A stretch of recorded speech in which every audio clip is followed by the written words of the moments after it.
Graça e paz, meus irmãos. Eu gostaria que vocês abrissem as suas Bíblias em Apocalipse 20. Estamos terminando o estudo do livro do Apocalipse já desde o começo do ano e faltam apenas mais 2 capítulos depois deste, onde chegamos no capítulo 20, talvez o capítulo de todos, o mais interpretado pelos cristãos.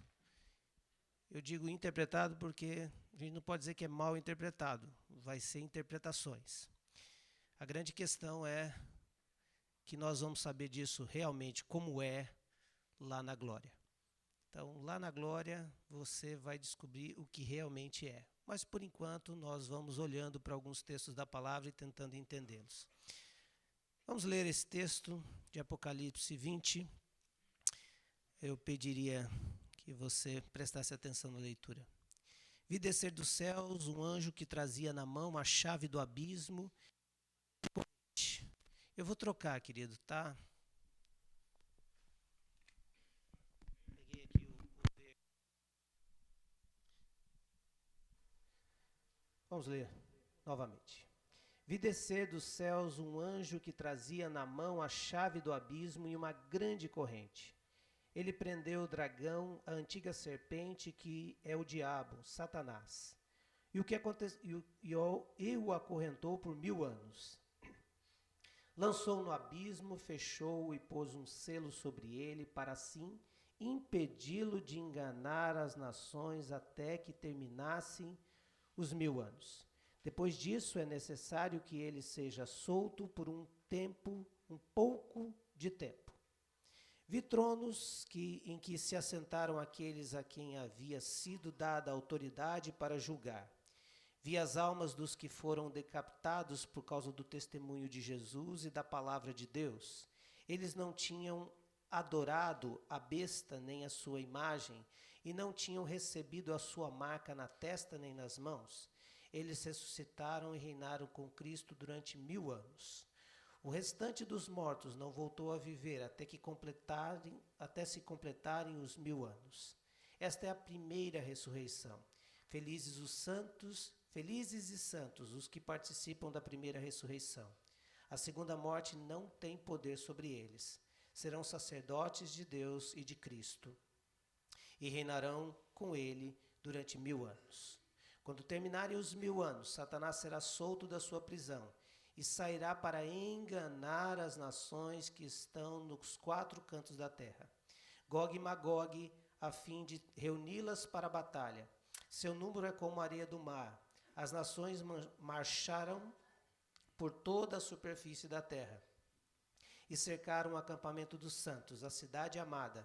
Mas um fogo desceu do céu e os devorou. O diabo que os enganava foi lançado no lago de fogo que arde com enxofre, onde já havia sido lançados a besta e o falso profeta. Eles serão atormentados dia e noite para todo sempre. Depois vi um grande trono branco e aquele que nele estava sentado. A terra e o céu fugiram da sua presença, e não se encontrou lugar para eles.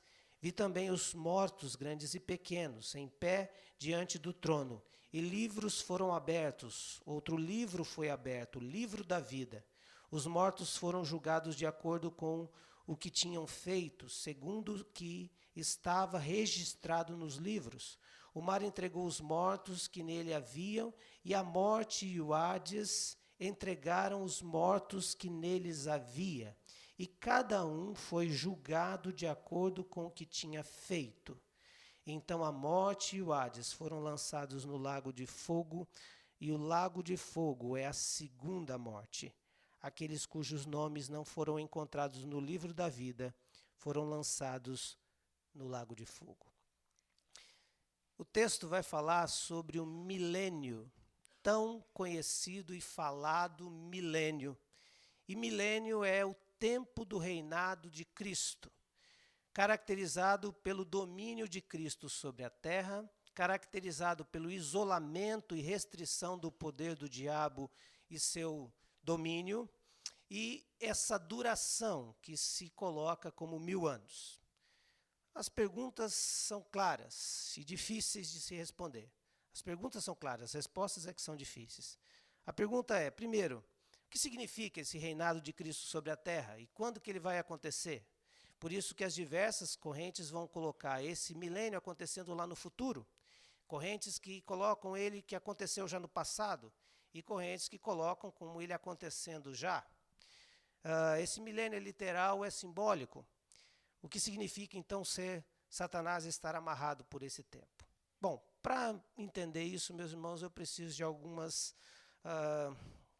antes de começar o texto, eu preciso passar algumas ideias. A primeira delas é uma regra de hermenêutica, como se interpreta a Bíblia. Um texto obscuro, já dizia Hernandes Dias Lopes, precisa ser interpretado por textos claros.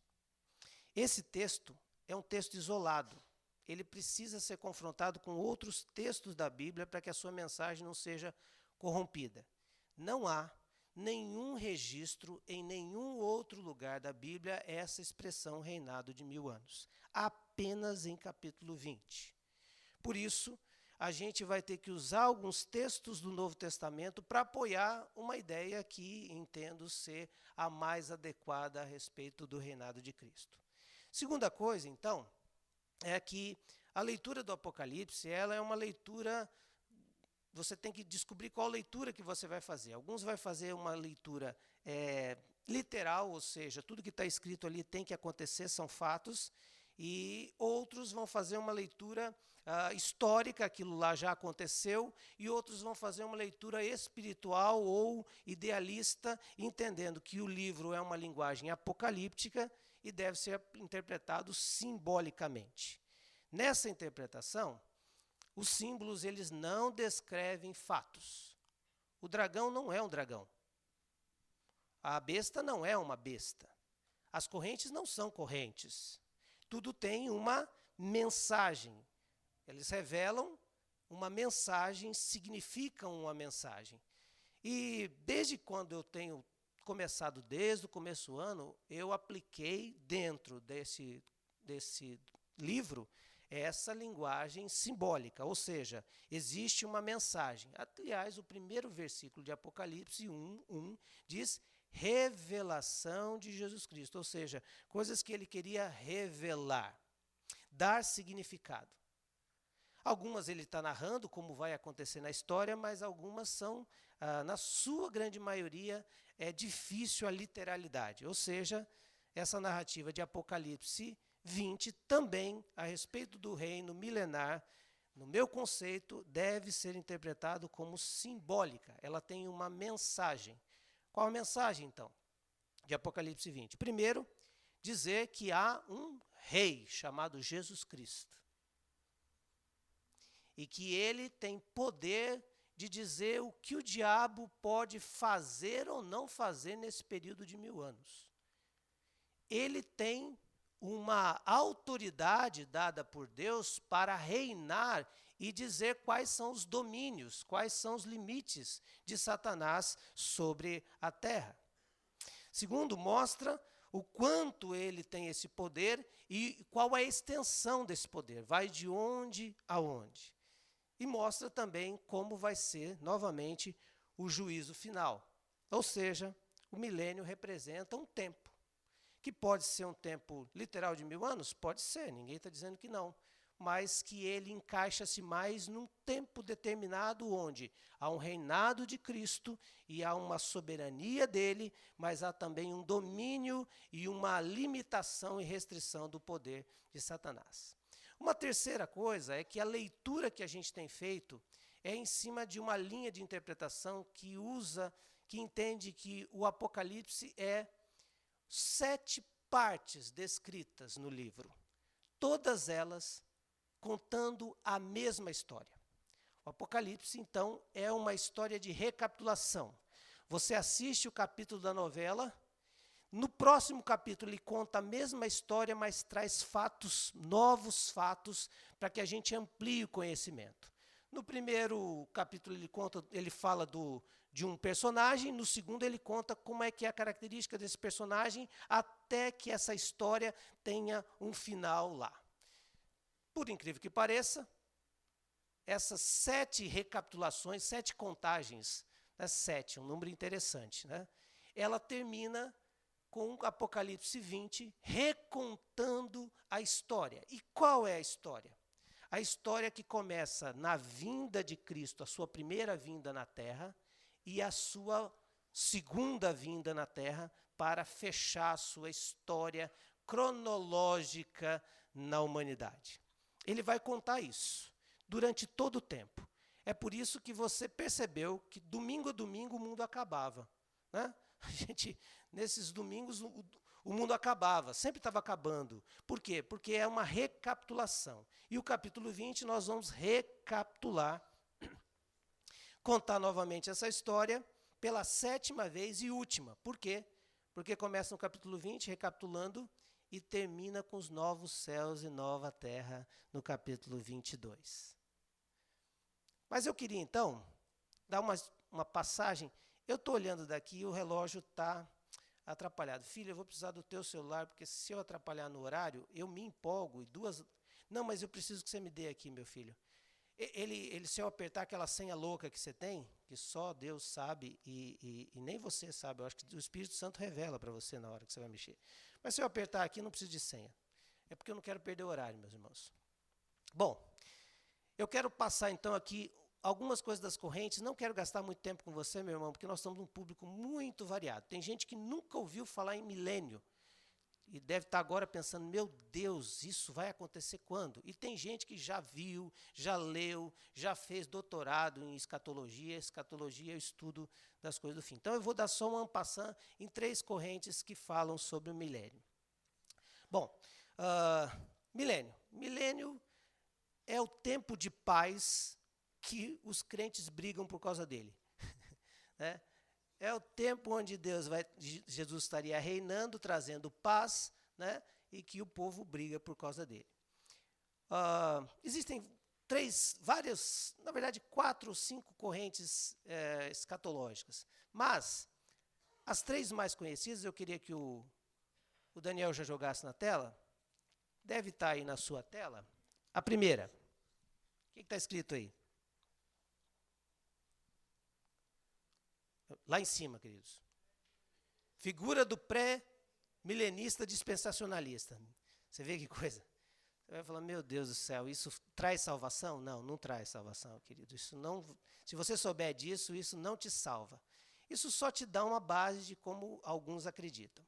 Há uma linha chamada pré-milenista que acredita no seguinte, acredita que o reino de Cristo, Jesus virá antes desse reino e inaugurará esse reino, por isso ele é pré-milenista. Só para você entender como é que essa linha pré-milenista, dispensacionalista, que é a mais popular hoje em dia, principalmente nas igrejas evangélicas pentecostais, por quê? Porque houve um grande merchan nessa linha dispensacionalista por um cara chamado Hal Lindsey, que lançou uns livros chamados Deixados para Trás, tem até filme do cinema e tal. Uma versão do Corra, o Piloto Sumiu e tal. Essa linha é uma mais popular. Eu quero começar por ela, mas eu vou dizer algumas coisas que a gente vai ter que depois, lá no Bíblia Aberta, nós vamos ter que tratar sobre isso. Primeiro, esse tempo que nós estamos vivendo é o tempo da era da igreja. Mas vai ter um momento que Cristo vai vir secretamente nas nuvens na sua primeira volta. Não vai aparecer para todos. Ele vem nas nuvens e chama só os eleitos, os chamadões, os crentões, os que estão santificados. Crente nominal, meia boca, que não está nem aí, que vive a vida adoidado, esses vão ficar. Eu, Jacques, gostaria que fosse assim, né? Depende, né? Se eu tiver meia boca, eu quero que seja outra linha, mas, né? Bom, então vai ser assim, essa linha dispensacionalista, creio. Então, Cristo virá nas nuvens e ele arrebatará a sua igreja. Por isso, quando você estiver no carro, se você estiver com um cara muito crente, é perigoso você ficar e o carro está desgovernado, né? Você pode estar na igreja, já viu essa cena? Tem videozinho, no coisa, que você está na igreja, de repente o pastor não foi. Foi só o irmão que estava da oração e tal lá. Falou, pastor, está em pecado. Aí o pastor, olha, se você está falando comigo que você também ficou, você também está em pecado. Né? Então, esses vão para onde? Para as bodas do Cordeiro, para curtir adoidados. 7 anos literais lá no céu. Essa linha entende que o Apocalipse tem literalidade. Tudo é literal. E aí, nesses 7 anos, quem fica na terra? Os crentes meia boca, os judeus e os incrédulos. E esse é o tempo da grande perseguição que vai fazer e purificar. Os judeus vão se converter, porque há uma promessa sobre os judeus, segundo essa linha, e aí depois volta Jesus triunfante. Então essa tem a primeira ressurreição, que é dos crentes, e depois ele volta então para reinar sobre a terra. Reinado literal, político, geopolítico, ou seja, a partir de Jerusalém, do Monte Sião, onde vai governar todas as nações num governo geopolítico. Quem que vai governar com ele? Os crentes bam, bam, bam. Tá? E saquem só, meus irmãos. Nós, os crentes que forem com ele, segundo essa linha, estarão regenerados e glorificados, convivendo no meio de uma geração de pessoas não regeneradas. Vamos lá, tem que explicar a linha. Então, depois disso, acaba esse milênio, aí tem o julgamento final, aí é a ressurreição dos incrédulos de todo mundo, estado eterno, aí novos céus e nova terra. Então, essa é uma linha que acredita que Cristo vem inaugurar o milênio, por isso ele é pré-milenista. Há uma outra linha, não tão na moda agora, já foi na moda muito tempo atrás, que são os pós-milenistas. Toda vez que eu via pós-milênio, eu pensava assim de a milanesa, essas coisas mas não tem nada a ver, seria mais gostoso, né? Então, o pós-milenista, ele acredita no seguinte: era da igreja é a nossa era, e é a igreja que vai pregar o evangelho de Cristo, e as pessoas vão se converter, os reinos mudarão seus conceitos, haverá um reino de justiça na terra, tudo de bom. Não vai mais ter problema, Nestor. Todos os hospitais serão administrados com uma lisura. Dinheiro vai ser para abençoar, não vai ter pobreza nem discriminação, não vai ter mais nada, porque a igreja vai pregar o evangelho de Cristo e o conhecimento de Deus vai encher a terra como as águas cobrem o mar. Lindo, né? Maravilhoso. Só que não. Se a gente olhar um pouco da história, essa linha foi muito propagada logo por 1700, Jonathan Weeder. Ô filho, o Nicolas está ligando para você agora aqui da escola. Eu vou rejeitar, tá? E essa linha tão maravilhosa cria. Então, o que aconteceu? No século posterior, quando essa linha estava bem animada, vieram 2 guerras mundiais, muita desgraça, muito sofrimento, e aí essa linha caiu por terra. Por quê? Porque acreditavam que depois disso, a igreja pregando o evangelho, haveria um tempo de paz maravilhoso, e aí Jesus viria, e aí sim reinaria sobre toda a terra. Ou seja, o milênio seria a vinda de Jesus seria após o milênio. E aí, ressurreição dos crentes, ressurreição dos incrédulos, julgamento, novos céus, nova terra, normal. E há uma outra linha que acredita que a era da igreja, esse milênio não é literal. Eles falam de amilenista, mas quer dizer sem, não. Essa linha não acredita que não tenha milênio. Sim, crê que ele tem, mas ele não é literal.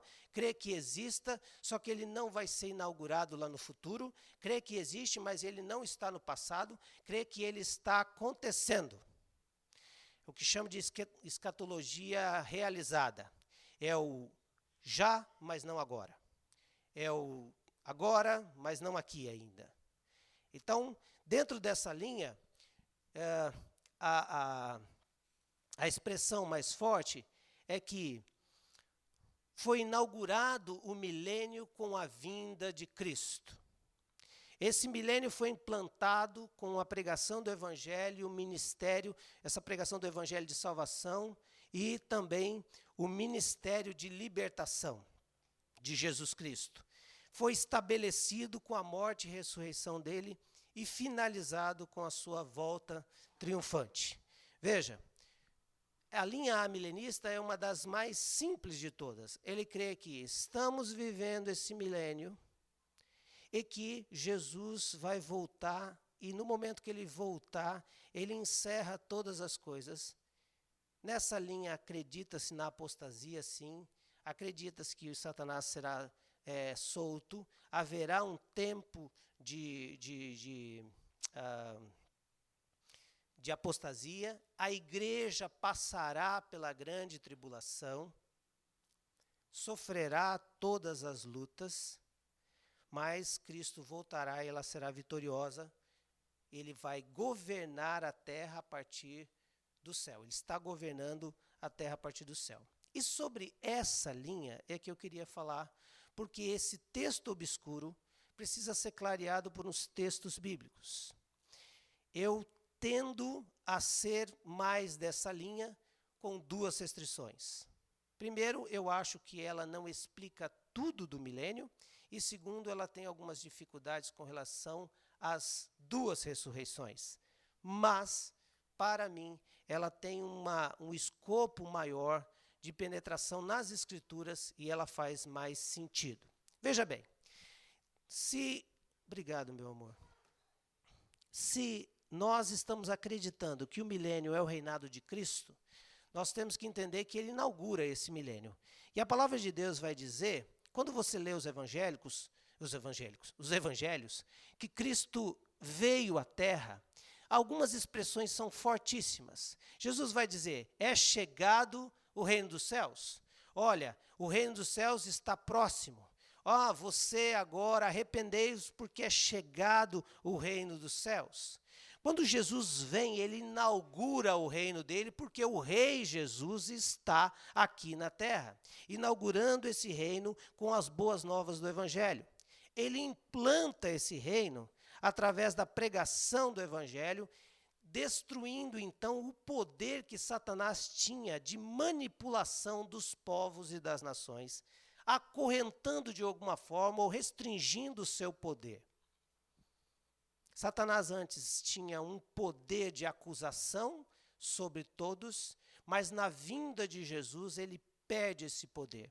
Veja o que está escrito lá em João 12, 31 e 32. O Daniel vai colocar na tela, se quiser acompanhar na sua Bíblia, ótimo, porque são vários textos.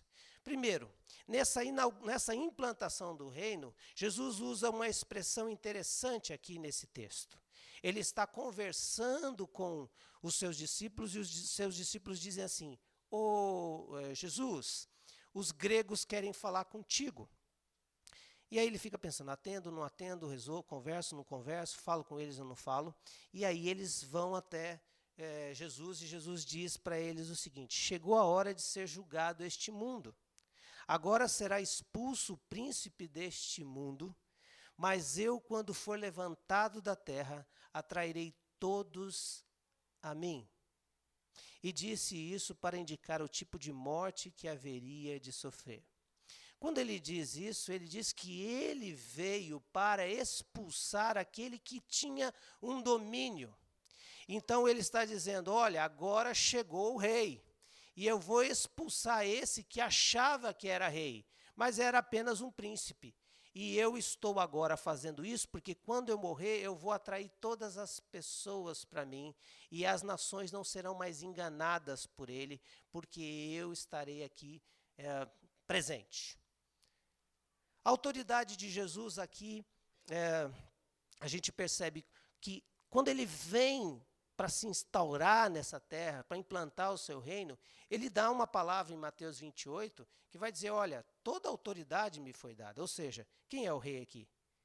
Chegou o rei. E aí ele delega essas ações para os seus discípulos. Façam discípulos, batizem em nome do Pai, do Espírito, do Filho e do Espírito Santo, e ensinem-os a obedecer tudo que eu lhes ordenei. E estarei sempre com vocês até o fim dos tempos. Ou seja, só o evangelho poderia ser pregado, só eu e você poderíamos fazer isso, por causa da presença e do poder de Jesus reinando aqui nessa terra. De novo, filho, reinando aqui nessa terra, agindo nessa terra e dizendo: olha, eu tenho toda a autoridade, estou delegando a vocês, porque antes eles não poderiam fazer isso com eficiência por causa da operação de Satanás. A autoridade de Jesus por causa do seu reino. Mas o texto mais emblemático a respeito dessa expressão de Apocalipse 20, de o dragão ser acorrentado e amarrado, está em Mateus 12, 28 e 29. Jesus vai falar aos seus discípulos, tem Marcos, tem Lucas também, mas eu peguei o de Mateus. Jesus vai falar para os seus discípulos o que precisa acontecer para que o domínio de algum lugar passe a ser de Jesus. Ele está discutindo com os fariseus, e os fariseus estão dizendo que ele tem demônio, que ele é do demônio. E aí ele vai dizer: se eu sou do demônio, eu estou expulsando demônio no poder do demônio. Mas se é pelo Espírito de Deus que eu expulso demônios, então chegou a vocês o reino de Deus. Ou como alguém pode entrar na casa do homem valente e levar dali os seus bens sem antes amarrá-lo? Só então poderá roubar a sua casa. Quando Cristo veio e instaurou o seu reino, implantou o seu reino, ele amarrou o valente. Ele amarrou o poder de Satanás. Ele impediu que Satanás tivesse todo o seu poder agindo para enganar as nações. Porque agora o reino de Deus é chegado. Chegou o reino. Porque eu expulso os demônios no poder de Deus, do meu Pai. Veja, esse reino espiritual, essa opressão demoníaca, esse domínio satânico que havia no mundo antes de Cristo, é destruído pela presença de Cristo. A prova disso é que, se você olhar os evangelhos, você já percebeu a quantidade de textos que falam sobre expulsão de demônios nos evangelhos? Por que se fala tanto de expulsão de demônios? Exatamente para dizer que Jesus veio destronar Satanás, veio amarrar o seu domínio, tirar o seu poder e fazer com que ele não tenha o poder que tinha antes. Agora faço aqui uma crítica sobre esse pensamento. Todo mundo que é contrário a essa linha vai dizer: pastor, mas cá entre nós, o diabo está solto, né? Cá entre nós, o diabo está agindo, né? Cá entre nós, eu acho que ele tem muito poder ainda. Está aí uma coisa que a gente precisa entender. O poder que o diabo tem, na verdade, é um poder de influência. Não é um poder de domínio. Ele só tem domínio naqueles que são dele. Ele não pode mais aprisionar a entrada do evangelho em lugar nenhum. Ele pode matar o mensageiro, mas a mensagem ele não destrói. A prova disso é que a China hoje é um dos lugares mais evangelizados do mundo. Você sabia disso? Sabe por quê? Porque não se pode mais tirar o reino daqui, porque o reino foi instaurado com a presença de Cristo. E as pessoas que vão chegando lá, vão ouvindo do evangelho, vão tendo sonhos, vão tendo revelações de Deus. Gente, muçulmanos se convertendo com sonhos. Quem já ouviu testemunhos de muçulmanos se convertendo com sonhos, vendo Jesus? Sabe por quê? Porque não se pode deter mais o reino de Deus. A igreja cresce, quanto mais aperta, mais ela cresce. A igreja cresce, quanto mais surrada, mais ela cresce. Sabe por quê? Porque não pode mais amarrar o poder de Deus, porque Satanás está amarrado no seu poder sobre a igreja, sobre o evangelho de Cristo. Jesus reina. Agora, onde que ele não reina? Ele não reina onde que não quer o seu reinado, mas mesmo assim precisam da sua aprovação. E amorosamente ele é um rei que diz assim: eu cuido de você mesmo que você não queira a minha presença. Satanás tem um poder de influência. É fácil entender isso. prende o traficante, bota ele numa prisão de segurança máxima. O que acontece durante algumas vezes? Começa a incendiar carro, incendiar ônibus. Da onde que veio essa? Porque tirou-se o seu poder de ação ali, mas não tirou a sua influência.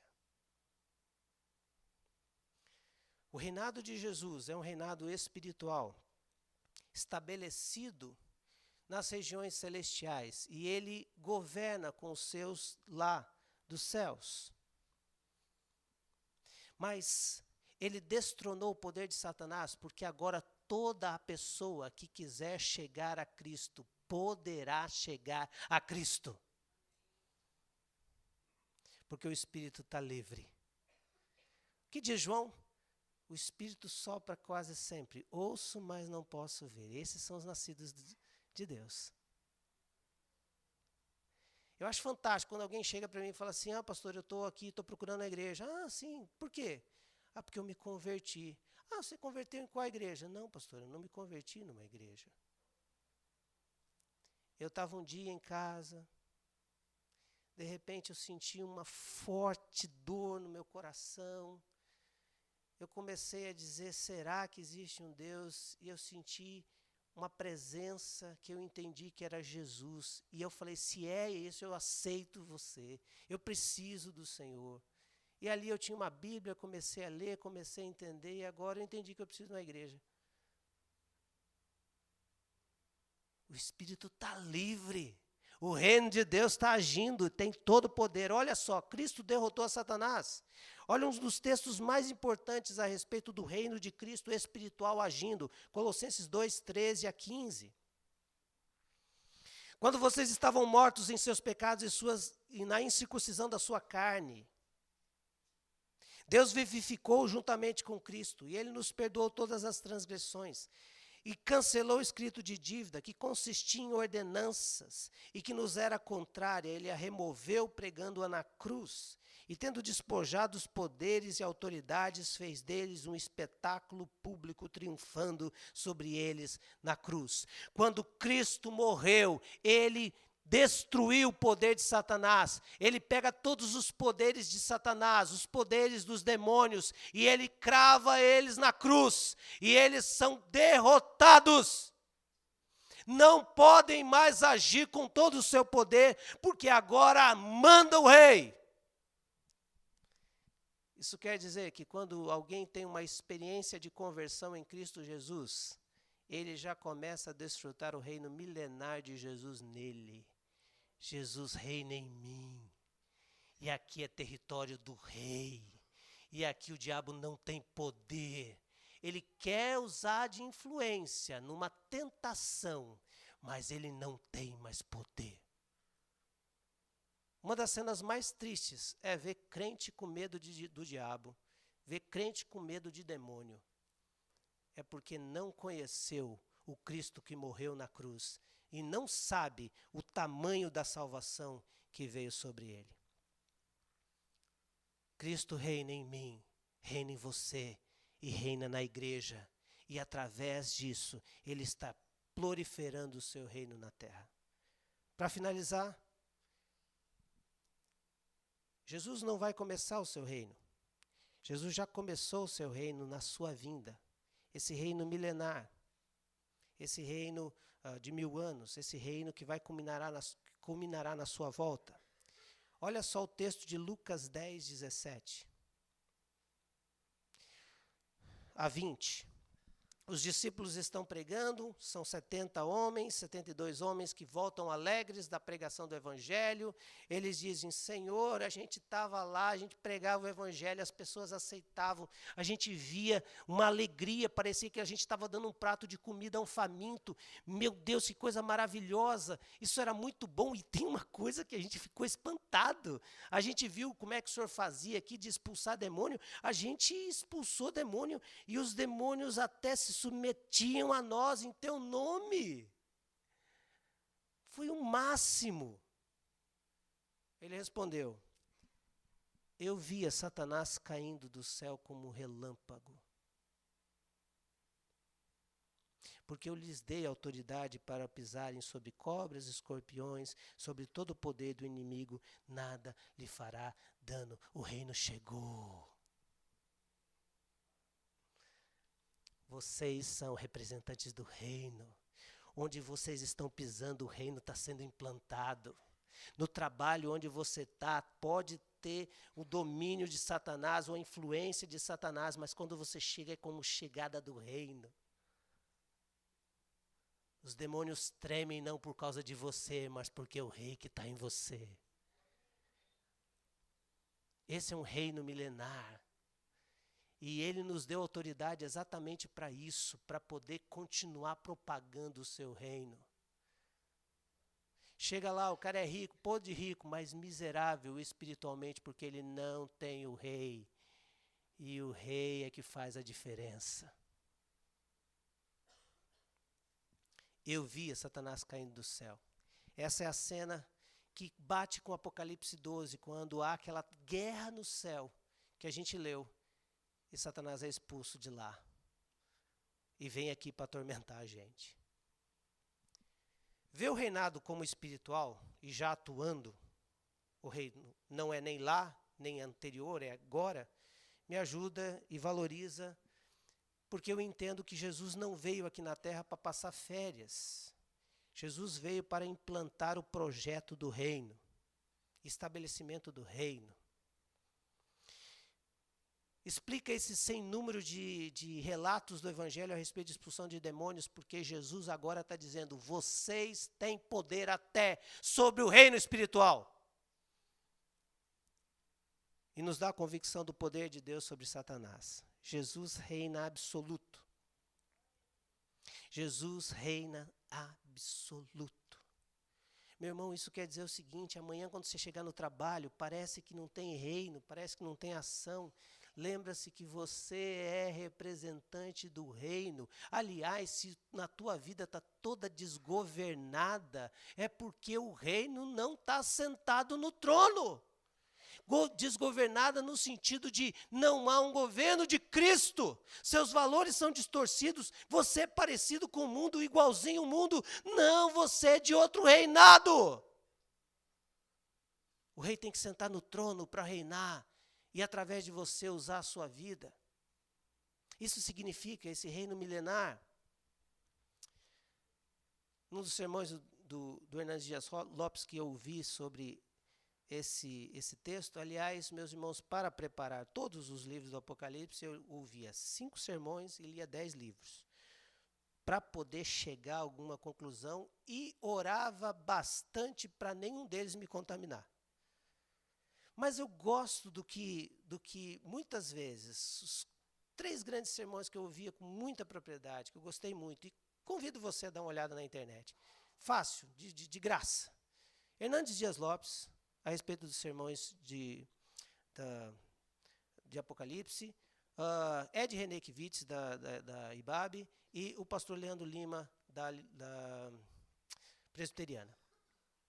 Então, queridos, e também os nossos que estão no Face, fica à vontade, esse pobre servo do Senhor que está aqui. Mas ouça, mas ele diz uma frase interessante, ele diz que o diabo é o cão na coleira de Deus. Martim Lutero dizia isso. Ou seja, não existe domínio do diabo que Deus não diga que ele possa ter.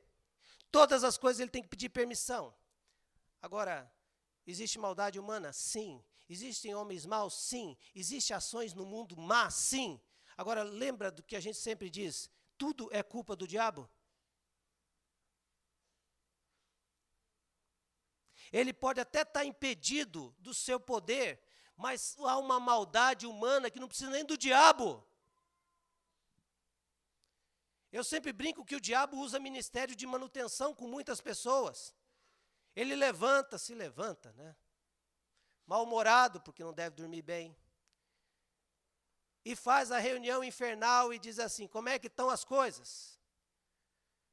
O Jacques continua fazendo as mesmas coisas que ele faz erradas. Então, só manutenção nele.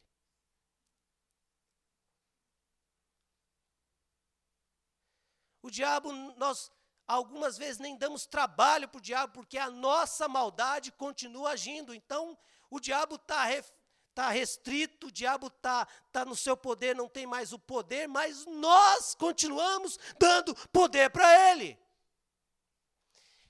Por isso que eu creio que muito do mal que existe na terra, eu acho que um dia lá no céu, na hora do julgamento, o diabo vai pedir a palavra, falar assim, pela ordem, senhor presidente. Ele vai dizer assim, olha, eu queria registrar aqui, eu sei que a situação está feia para o meu lado, tá? Eu sei que eu estou empichado, não vai ter condição, todo mundo vai votar contra, mas eu queria deixar o meu registro. Nem tudo que os homens fizeram era culpa minha, viu? Por favor.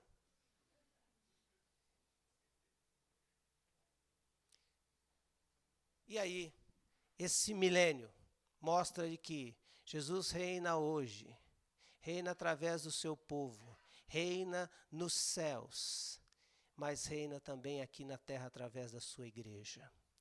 E que um dia ele vai voltar para fechar essa história toda. O texto vai continuar dizendo a respeito dessa ressurreição.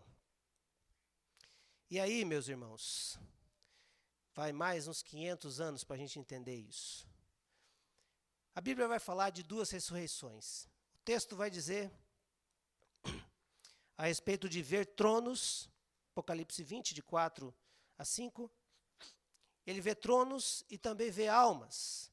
E depois ele vê pessoas, vê mortos. Parece que tem duas ressurreições. Na linha pré-milenista existem 3 ressurreições. Mas eu queria tentar entender como é que vai ser essa questão. Como é que é essa ressurreição aqui que está falando em Apocalipse 20? Na interpretação que eu entendo, existem apenas 2 ressurreições. Uma ressurreição espiritual, que é no ato da nossa conversão, no ato do nosso novo nascimento, quando você e eu entendemos a mensagem do Evangelho e entregamos a nossa vida a Cristo, nós saímos da morte espiritual para a vida espiritual. É uma resposta à morte espiritual que aconteceu lá no Éden. Porque no Éden, no pecado, nós morremos uma vez, para depois morrer mais uma vez. Olha só o que diz o texto de João 5, 25 a 29, um texto onde Jesus responde algumas perguntas, e uma delas é das 2 ressurreições.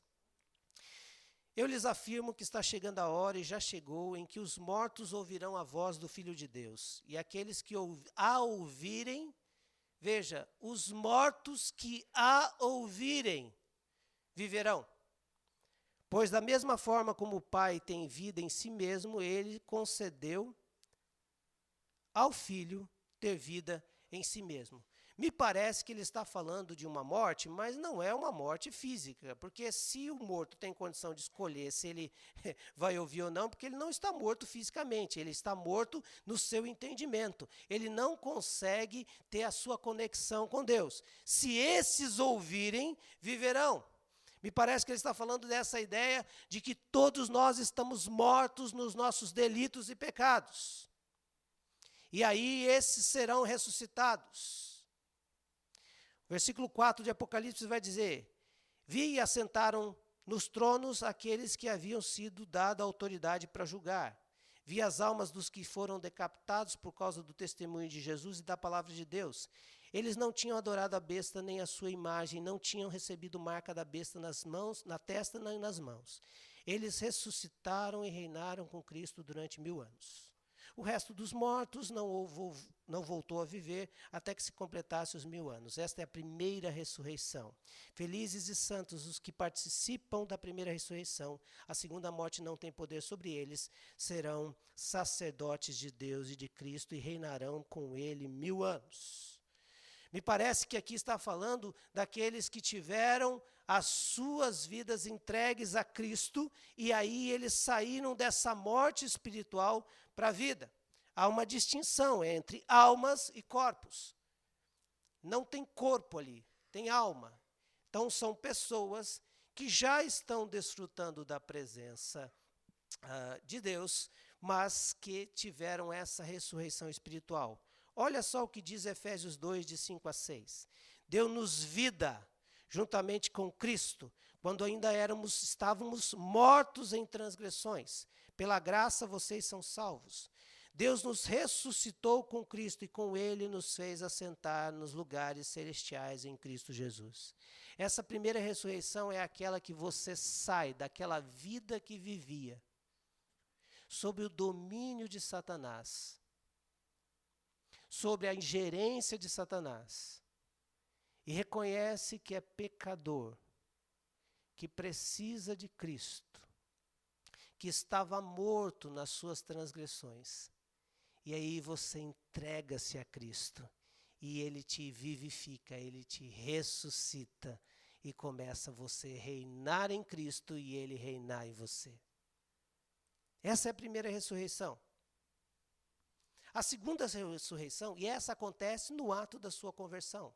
Então aqui nós temos pessoas que já experimentaram a primeira ressurreição, que já saíram da morte para a vida, que já reinam com Cristo nas regiões celestiais, mas já reinam com Cristo aqui nessa terra.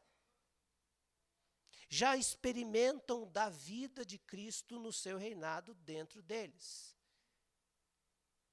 A segunda ressurreição é uma física, e ela só pode ser jogada para lá, no tempo onde todos nós estaremos diante de Deus, como o texto diz que nós vamos prestar conta num grande julgamento. O texto lá vai dizer sobre isso. Vai dizer que viu os mortos, grandes e pequenos. Olha só, o mar vai entregar os mortos, no versículo 13. E a morte e o Hades entregarão os seus mortos, que nele havia, e cada um será julgado.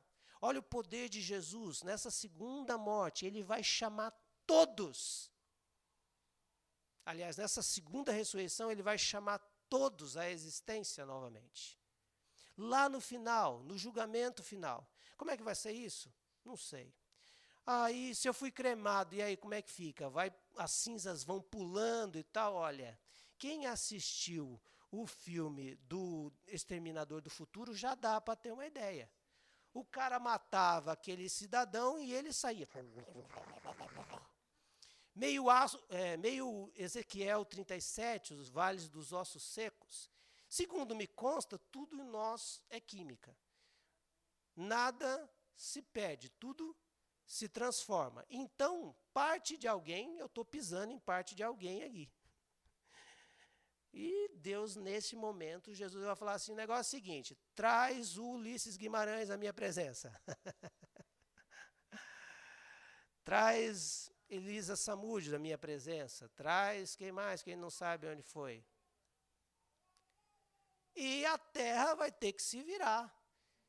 Um pozinho aqui vai, eu sou parte do Ulisses. O tubarão que comeu o Ulisses e tal, vai ter que dar água. Eu não sei como é que vai ser, queridos, mas a verdade é que todos estarão. E que tipo de corpo vai ser? O corpo que nós temos.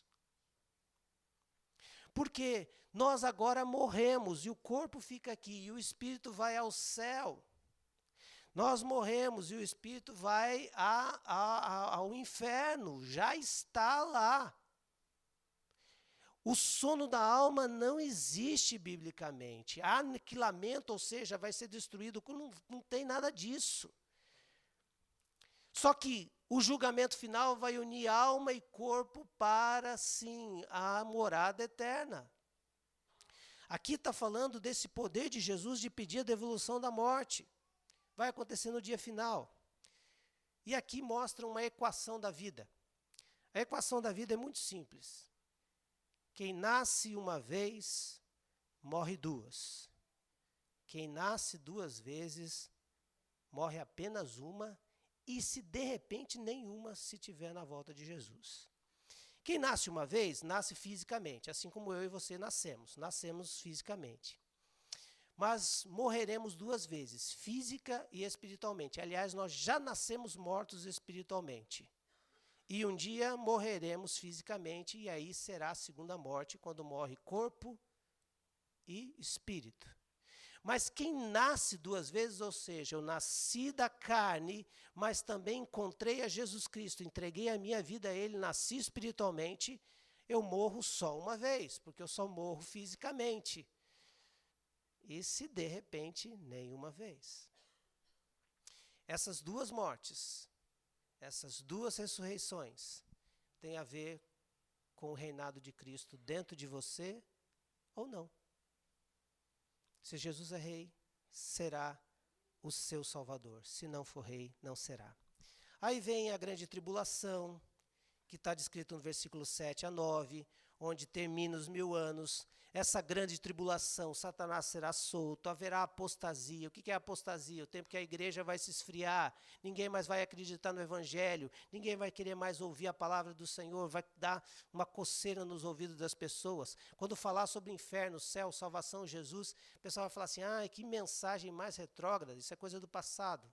E o abominável homem da destruição, o anticristo virá e a igreja passará por essa grande tribulação, cercada, mas Deus a livrará. E aí, a condenação dessa trindade do mal, no versículo 10, e o grande julgamento, onde haverá, nessa linguagem apocalíptica, 2 livros. E é interessante que haverá um livro que vai constar um nome, o seu, o meu. Todas as suas obras, tudo que você fez e tudo que eu fiz.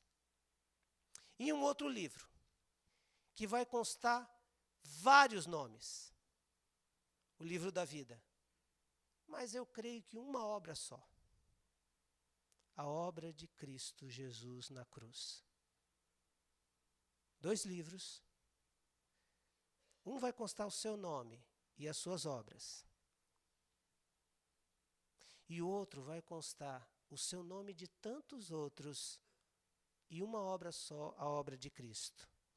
E a Bíblia vai dizer no versículo 15, se o nome de alguém não for encontrado no livro da vida, este será lançado no lago de fogo.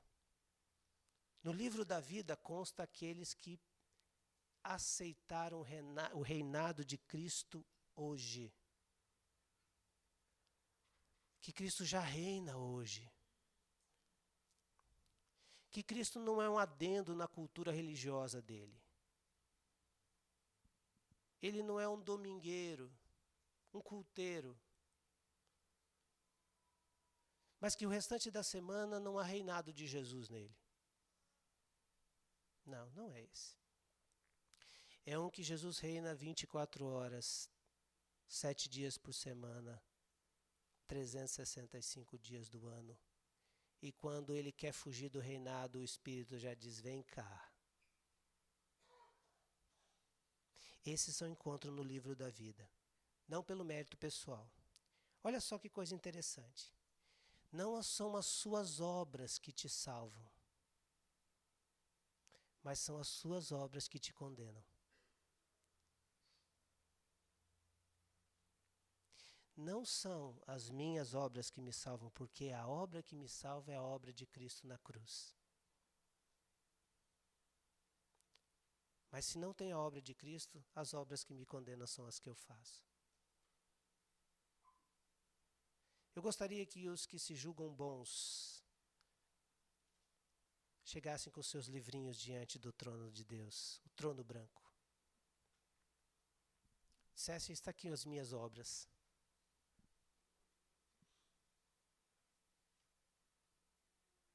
Eu não matei, eu não roubei, eu não defraudei ninguém, eu não fiz nenhuma coisa errada.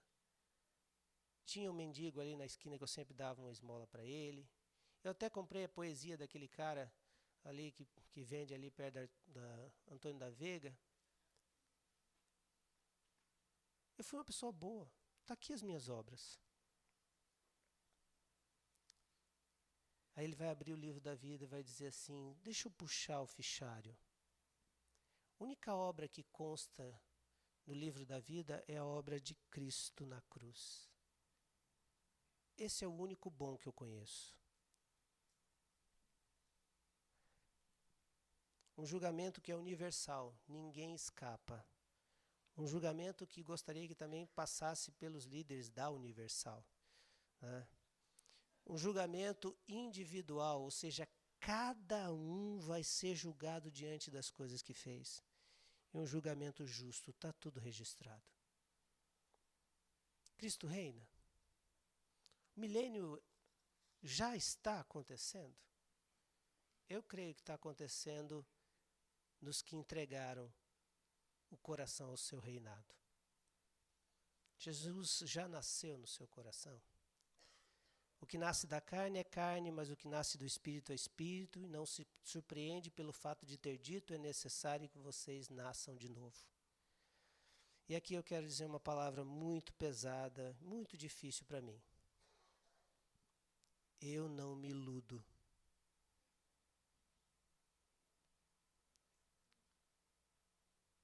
Esses lugares não estão cheios de pessoas que entregaram suas vidas a Jesus. Se na teologia do pré-milenismo dispensacionalista Jesus voltasse agora, muitos lugares ficariam ocupados. Meu irmão, reveja a sua vida cristã. Se o reinado de Cristo no seu coração é incoerente com a sua vida, reveja o seu conceito de salvação.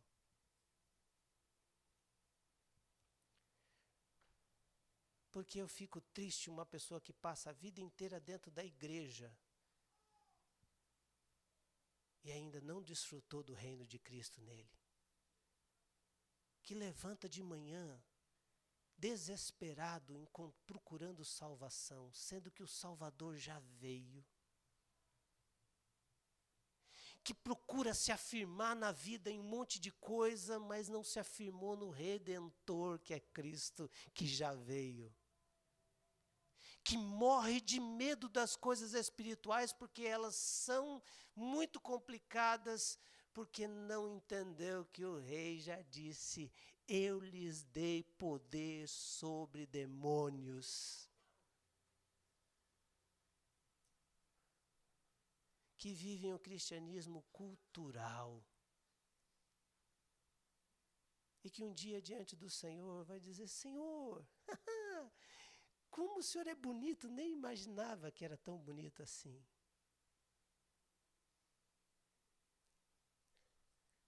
E ele vai olhar e vai dizer assim: eu vi as tuas obras. Mas você não entendeu, passou a sua vida toda sem entregar o seu coração a mim, porque todas as vezes que eu dizia, dá, você dizia: ah, Jesus, isso é tão difícil. Por isso eu queria que você fechasse seus olhos, nós vamos tomar a ceia do Senhor. Pastor Marco vai nos conduzir nisso, mas eu queria orar. E a minha oração é: Senhor, se tem alguém aqui que não nasceu de novo ainda, que ainda acredita que vai para o céu por causa das suas obras, que acredita que o livrinho dele tem mais coisas boas do que coisas ruins, que a equação do céu é mais coisas boas, menos coisas ruins, igual a um saldo positivo. Você desprezou o plano de Cristo na cruz. Ele não morreu por Mel Gibson fazer filme. Ele morreu porque as suas obras te conduzem ao inferno. E Ele quer trocar as suas obras pela obra dele. Uma por todas. Para que o seu nome tenha como vários lá no livro da vida. Porque uma só obra te salva. Mas todas as tuas obras te condenam.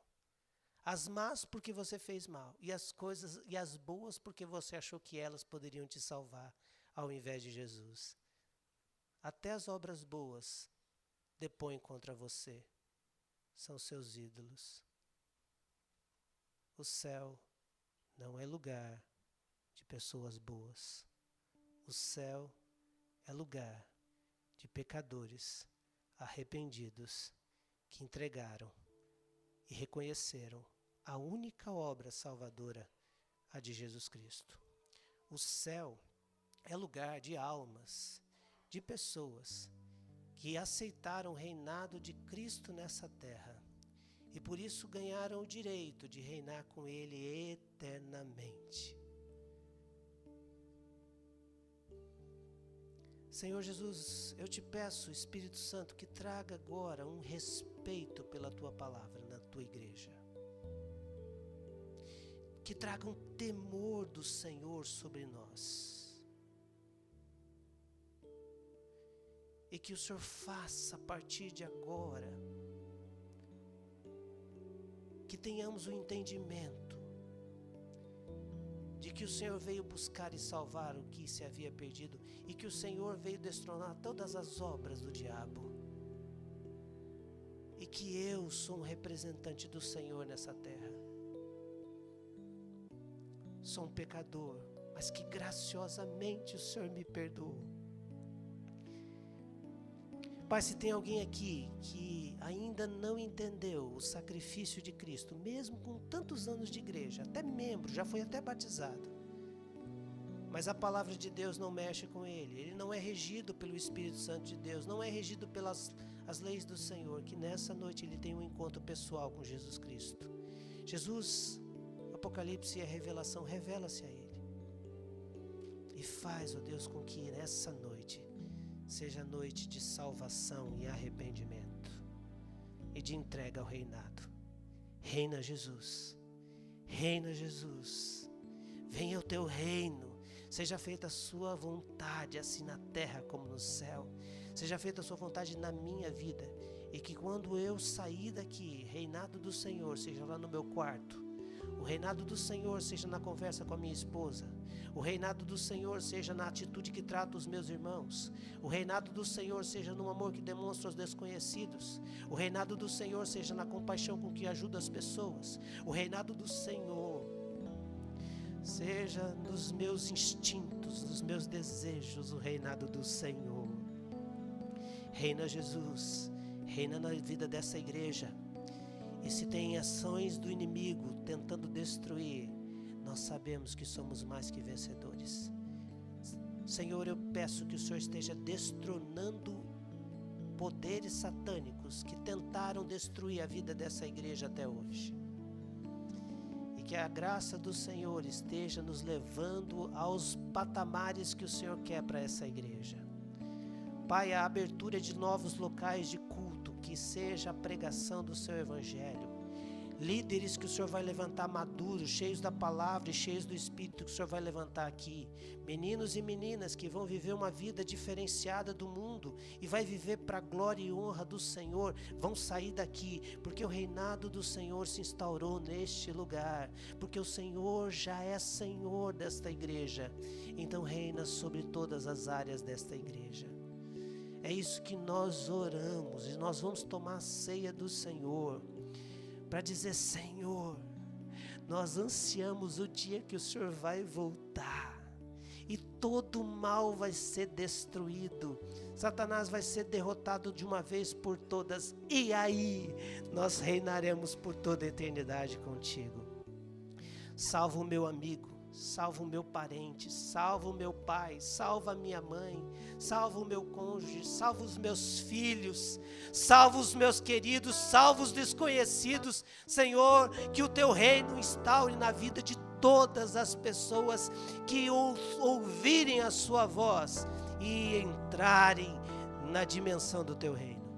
É isso que eu oro, em nome de Jesus. Amém, Senhor.